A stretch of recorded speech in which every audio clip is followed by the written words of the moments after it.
This video is to be used for educational purposes only and is not intended to replace individual research or licensed investment advice. Unique experiences and past performance does not guarantee future results. Trading stocks, options, and spot currencies involves substantial risk, and there's always the potential for loss. Your trading results may vary. No representations are being made that any software or training will guarantee profits or not result in losses from trading. This is the Premier Trade Market Wrap with Ivan Caesar. Good afternoon, everybody. Welcome to the Premier Trade Market Wrap for May 3rd, 2007. My name is Ivan Caesar, and this is the news. The number of U.S. workers filing new claims for jobless benefits unexpectedly fell by 21,000 to the lowest level of claims since January. Initial filings for state unemployment insurance claims dropped to 305,000 in April, the week ending April 28th, from an upwardly revised 326,000 the previous week. Analysts were expecting a 4,000 increase in claims from the previously reported level of 321,000 in the week ending April 21st. Other news, U.S. business productivity grew a greater than expected 1.7% in the first 3 months of 2007, but labor costs rose far less than expected. Analysts expected business productivity to increase 1% in the first quarter. Federal Reserve officials have been concerned slowing productivity could push up wage inflation amid tight labor markets. As many as 130 Chinese companies are due to take part in a mass purchase of U.S. goods next week in an apparent effort to ease tensions ahead of trade talks in Washington.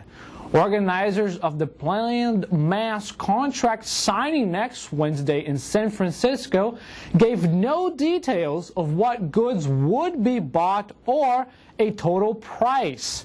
Chinese news reports said companies planned to buy up to $16 billion worth of machinery, electronics, and farm goods. For stocks in the news, Walmart stores plans to launch a joint venture wholesale store in India by the middle of 2008 and expand to 75 cities in 5 to 7 years.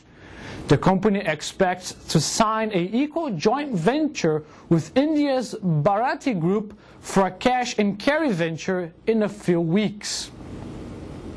AG Edward agreed to pay $3.86 million to settle regulatory allegations that it failed to censure brokers who used deceptive means to place improper market timing trades in mutual funds.